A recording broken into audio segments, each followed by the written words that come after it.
A lot of providers are waiting for raises instead of building leverage. Your MP Powell here. Welcome to another conversation from the track. All right, so today I want to talk about build beyond the paycheck. So today's video is the fourth in the finance series. We're going to wrap this thing up. I don't know. I feel like I could definitely continue going with some of these topics. So if y'all are interested, hey, put some comments in there. Let me know if y'all want to keep going, if there's some things that you want to talk about, okay? All right, so talked about the reality of MP pay. Second one, how to ask for a raise. Last week is the management raise worth it? And now we're talking about what you can actually do, okay? It's been 9 years for me. I've worked a bunch of places. I've been all over, done a lot, and it is really unfortunate. So first thing, as far as like, what is your goal, especially years into it? Like, is it just to have a comfortable, job where you're secure? That's fine too. You were an RN that worked for years and you're burnt out, you got tired of the bedside, and now you just want something stable. That's fine, okay? This is more for people who you've been working, or you tried different jobs, and you kind of hit this ceiling where like, oh, I'm probably not going to get paid more than this. I know that because I hit that very quick.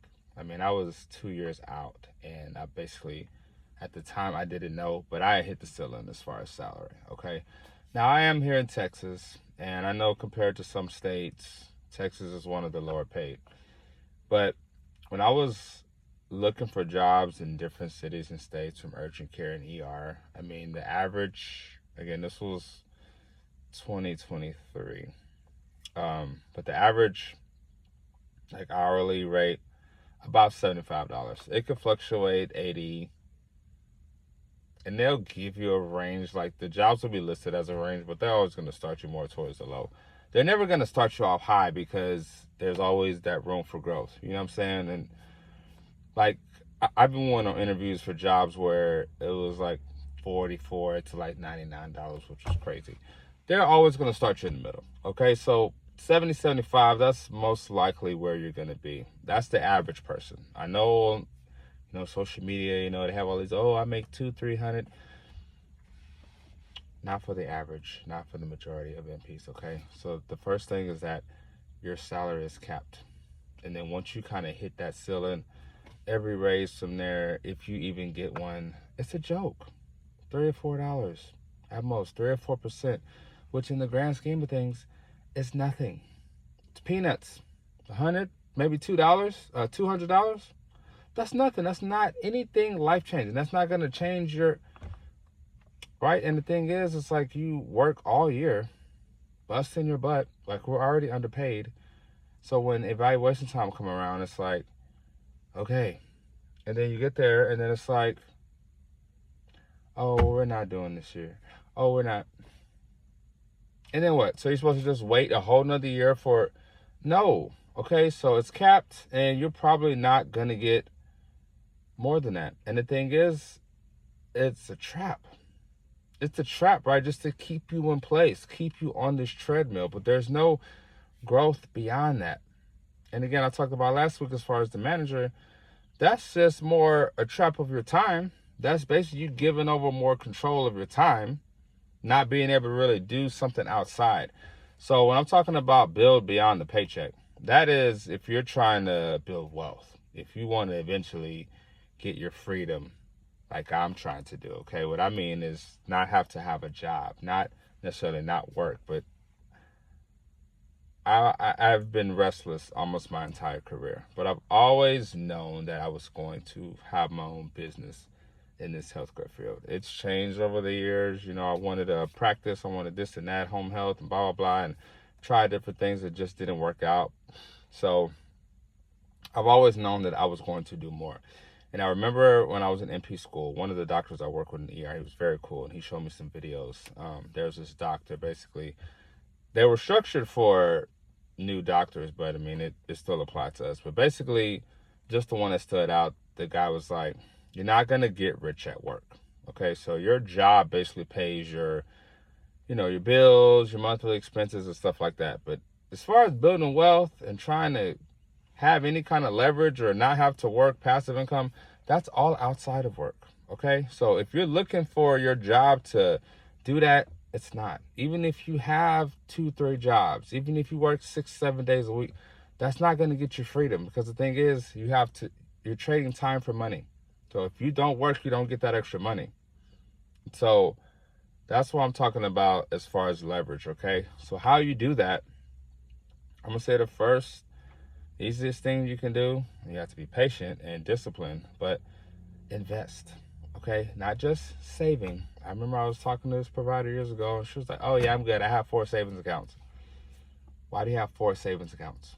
Because the bank does not, you get 0.00, like $10 a year as far as interest that's earned. So you don't want your money just sitting there, you want it growing. Okay, now I'm not a financial expert, I'm not telling you where to put your money, I'm just recommending some things that you can do. Okay, so it's really unfortunate, because I wish I would have known a lot of this stuff early in my career, because I made a lot of money in my career, okay, from being an RN until now. I mean, it's been 16 years. Like, I graduated nurse school in 2010.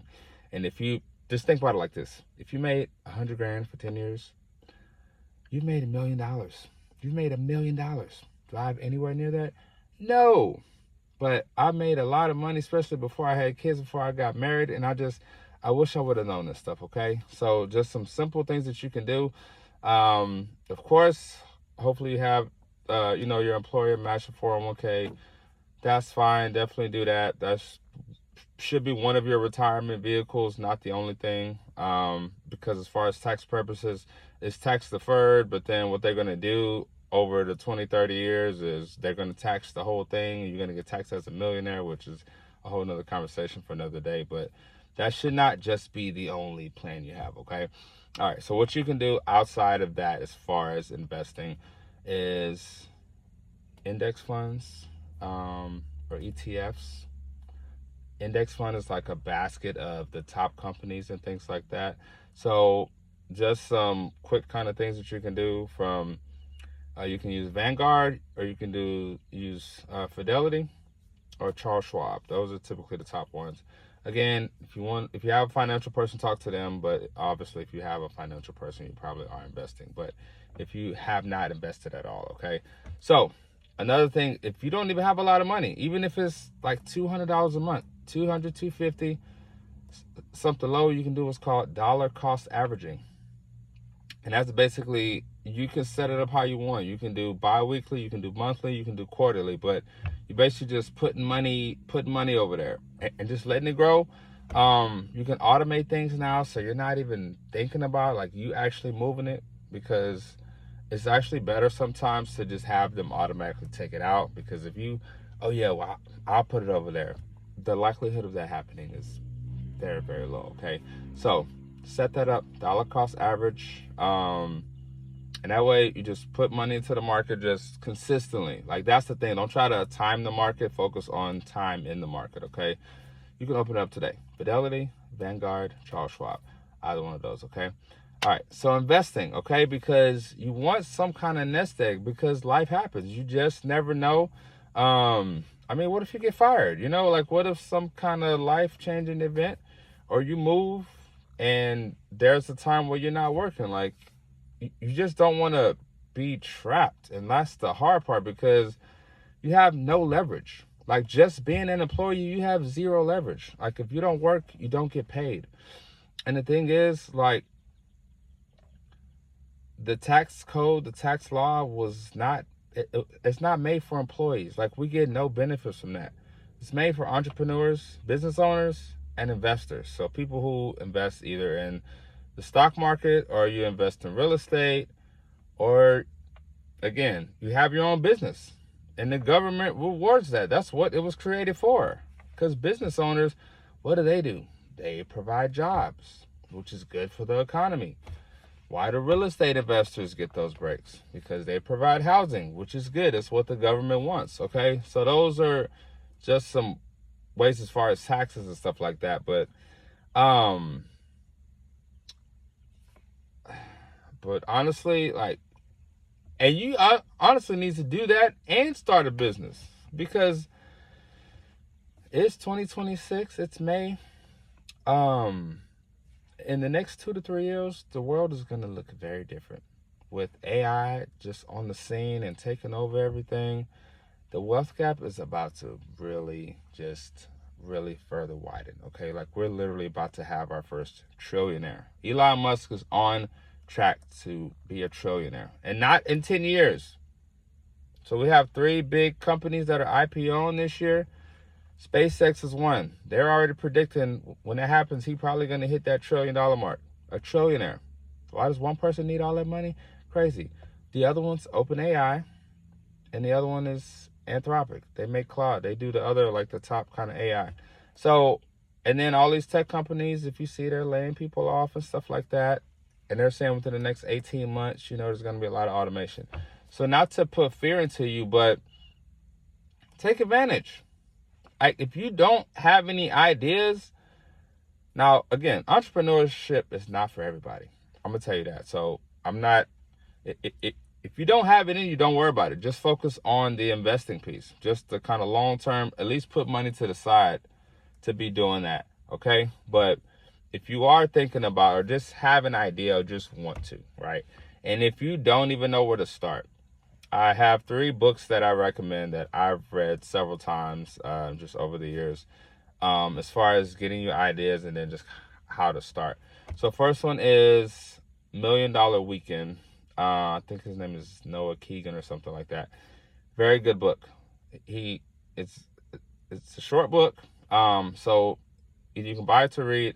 I'm an Audible guy, so I like to listen because I can listen while I'm doing other things. So I've listened to that book several times, and I think it's around the 4 to 5 hour range. It's not a long book. So that one. The next one is 12 Months to 1 Million. I don't remember his last name. I think his first name is Ryan, but that's also a good book because it kind of gives you the kind of play, like, how to start, and then, like, your next, like, 3 to 4 products. And then the third one is Building a Story Brand. I know his name is Donald Miller, but that basically tells you not just how to build a business, but as far as, like, your website, but incorporating story into your business. And it's definitely good if you're just starting out. Okay.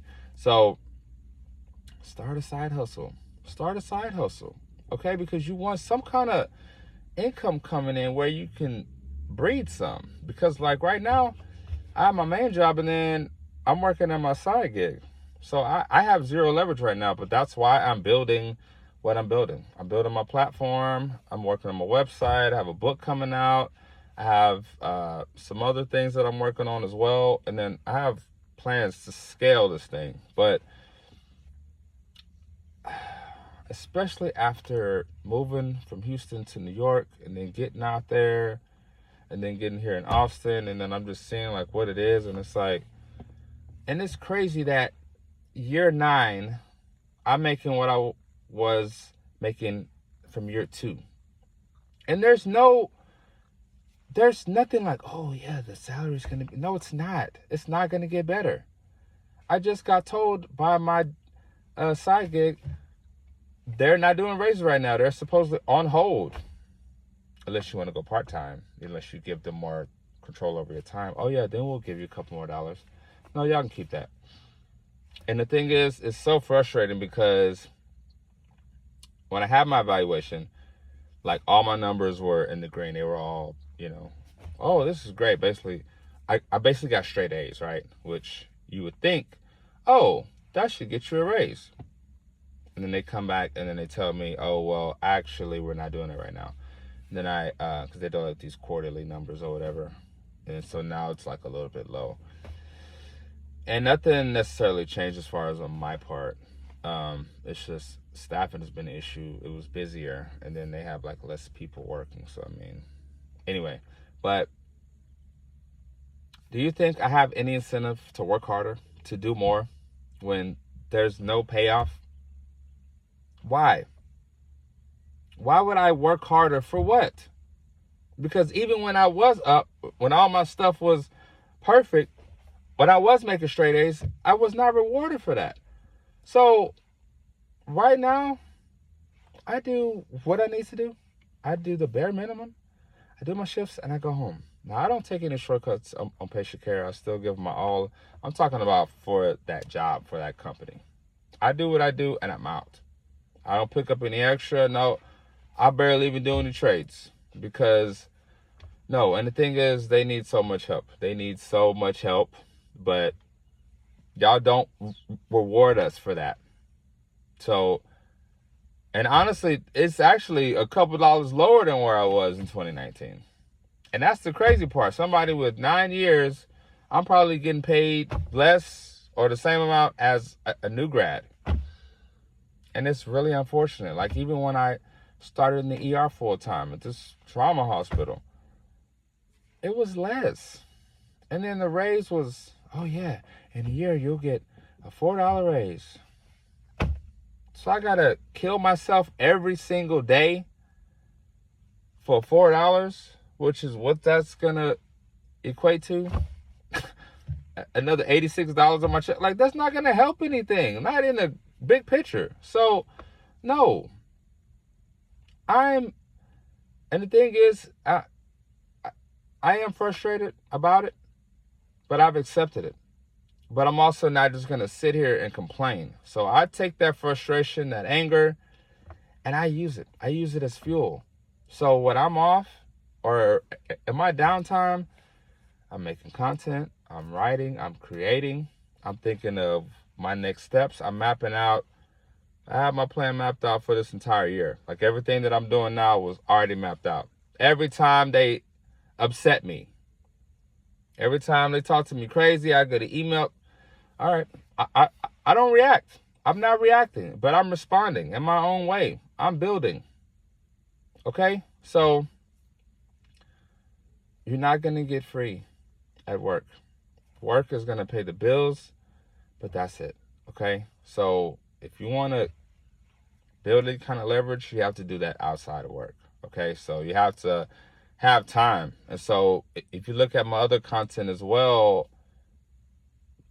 when I'm talking about clarity and things like that, or I'm at the lake, I'm at the park, because you have to. Like, this field is so busy, it's crazy. And it's nonstop, and they just demand so much of you to the point where you have to find ways to deal with this.